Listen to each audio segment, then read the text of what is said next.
let's go let's go partial differential equations partial differential equations math 4 का ये topic है। तो देखते हैं। तो first of all to start this chapter मैं बोलूँगा कि ये हम सबसे पहले याद होना चाहिए इस चैप्टर में कि p is equal to del Z by del x होता है, q is equal to del Z by del y. P q इसको इस तरह याद कर सकते हैं, p q r s t del Z by del x, del Z by del y, del two z by del x square, del two z by del x del y, del two z by del y square. इसको line से इस तरह याद हो सकता है ये, ठीक है। और कभी कभी पूछ लेता है ऑर्डर और डिग्री का सवाल, तो ऑर्डर और डिग्री में क्या अंतर होता है वो ऐसे बताते हैं, ठीक है। मान लीजिए ये इक्वेशन दी हुई है, तो इसमें सबका पावर 1 है इंडिविजुअल भी, और किसी का कोई डेरिवेटिव भी नहीं है, तो इसका ऑर्डर डिग्री दोनों 1 है। तो बहुत सिंपल केस हो गया। दूसरा केस देखते हैं।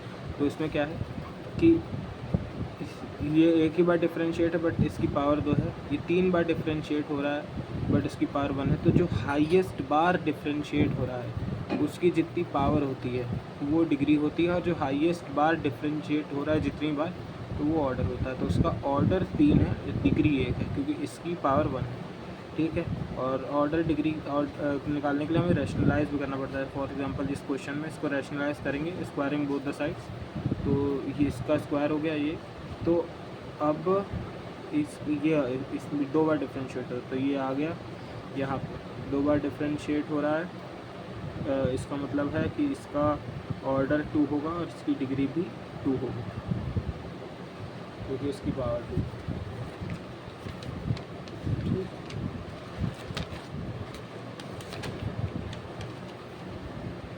Linear and non linear partial differential equation.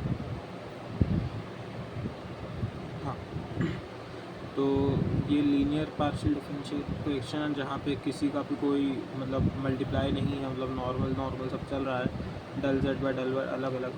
जहाँ पे del Z by del X और del Z by del Y multiply पे आ जाए तो ये नॉन लीनियर हो जाएगी, फिर ये लीनियर नहीं रहेगा, ठीक है। जैसे इसमें भी सब अलग अलग चल रहा है तो ये भी लीनियर है। ये हो सकता है बट ये नहीं हो सकता है जब अलग अलग मल्टीप्लाई होता है, ये भी लीनियर ही है। ये नॉन लीनियर है क्योंकि इसमें स्क्वायर हो गया है, ऊपर का होल स्क्वायर हो गया, तो ये नॉन लीनियर हो जाएगी, ठीक। क्वासी लीनियर क्या होता है? पी क्यू में लीनियर होगी तो पी क्यू की पावर 1 एंड मल्टीप्लाई नहीं, पी क्यू की पावर 1 होनी चाहिए एंड मल्टीप्लाई में पी क्यू नहीं होना चाहिए। इसमें देखते हैं कैसे होगा क्वासी लीनियर। पी क्यू में लीनियर होगी मेन तो, ठीक है। तो जैसे इसमें पी की पावर 1 है, क्यू की पावर 1 है, ठीक है, और पी क्यू मल्टीप्लाई भी नहीं हो रहा है साथ में, तो ये क्वासी लीनियर है। इसमें पी की पावर 1 है, क्यू की पावर 1 है, तो ये भी क्वासी लीनियर है। इसमें पी ये अलग अलग है, ठीक है, ये भी क्वासी लीनियर है।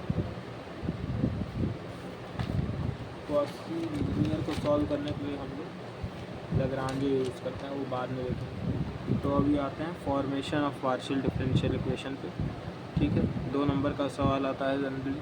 तो ये क्या है, इसमें केस 1 जब आर्बिट्री कांस्टेंट हमारे कम है इंडिपेंडेंट वेरिएबल से। इंडिपेंडेंट वेरिएबल क्या है हमारा, z और x, ये y एंड z ये इंडिपेंडेंट वेरिएबल है, ठीक है।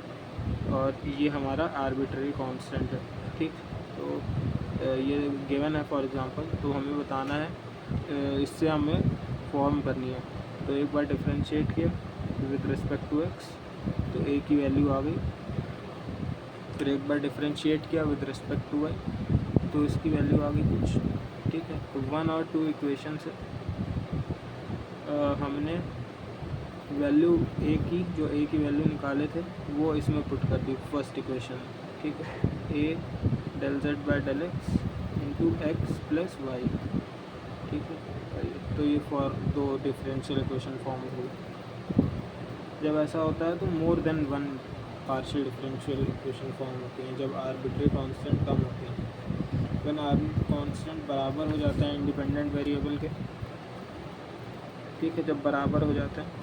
फॉर एग्जांपल ये केस है, जैसे इसमें a b है और इंडिपेंडेंट x और y, तो उस हिसाब से सॉरी x y, हाँ, तो del Z by del x किया, ए आया del z by del y किया गया।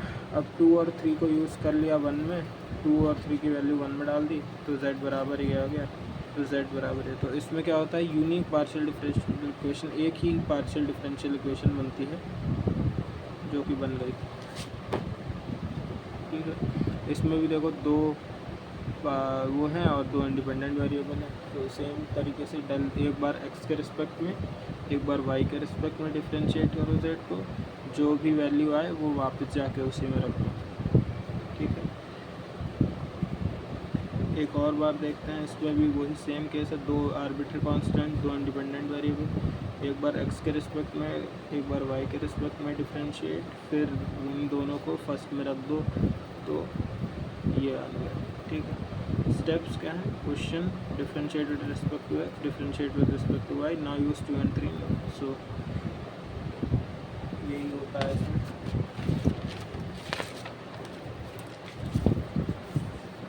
ठीक है, सेम इसमें भी एक्स वाई है और वो है, तो वापस से एक बार x के रिस्पेक्ट में डिफरेंशिएट, 2 डल जेड वाई, एक्स का डिफरेंशिएशन 2x बाई स्क्वायर, इसमें भी 2 उसका 2y बाई बी स्क्वायर। अब क्या करेंगे, यहाँ से हम लोग ए स्क्वायर की वैल्यू निकाल लेंगे। ठीक है, ए स्क्वायर और बी स्क्वायर की वैल्यू निकाल लेंगे। Now using a square b square values in equation one में यही वैल्यूज पुट करते हैं तो आ जाएगी इक्वेशन। मतलब बेसिकली यही सॉल्व करना है। हाँ, ये क्वेश्चन आ सकता, नहीं तो ये आ सकता है, find the partial differentiation of all squares of radius lambda having the centre. तो इसका मतलब यही इक्वेशन सेम ही बनती है, x माइनस एच का whole square plus y minus k का whole square plus z minus 0 का whole square equal to lambda square. ठीक है, तो take z as dependent variable, हम लोग उसमें z को डिपेंडेंट वेरिएबल मानेंगे।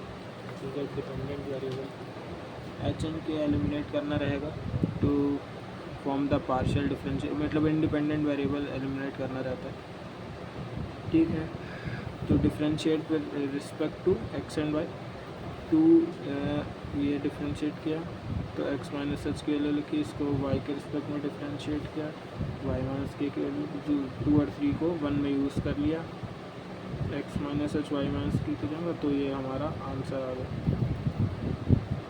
ठीक है, जब आर्बिट्री कांस्टेंट ज़्यादा हो जाए इंडिपेंडेंट वेरिएबल से, जैसे यहाँ 3 आर्बिट्री कांस्टेंट इंडिपेंडेंट वेरिएबल बेचारे 2 ही हैं, तो अब इसमें क्या होगा, तो इसमें take z as 2x by a square, तो इसमें z को डिपेंडेंट वेरिएबल ले लेंगे,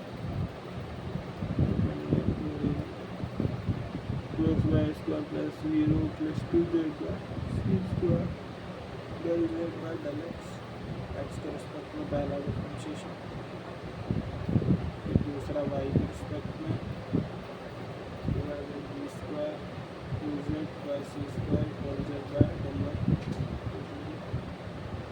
सी स्क्वायर वाई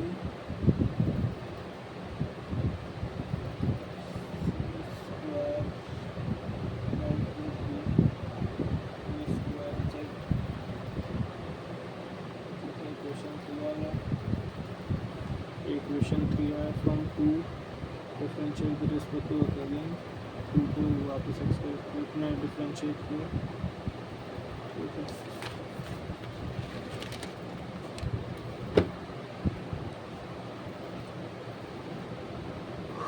ठीक है, फोर्थ को थर्ड इक्वेशन में यूज़ कर लिया, सी स्क्वायर की वैल्यू इसमें यूज़ कर ली तो ये आ गया। ठीक है,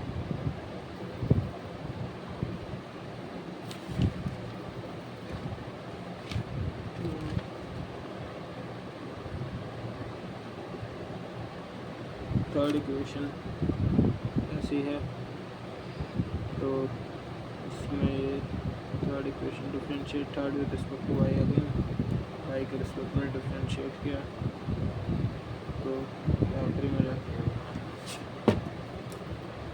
formation of partial differential equation by eliminating arbitrary function. If number of function is equal to 1, then we get PD of order 1.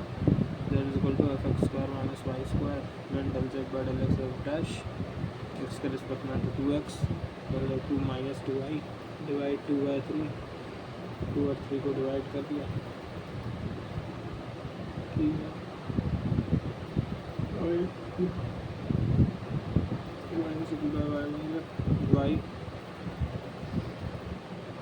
y कर गया del z by del x is equal to x del z by del y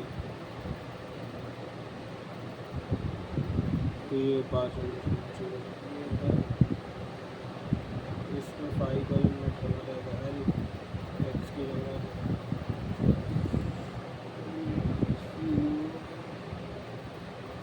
phi plus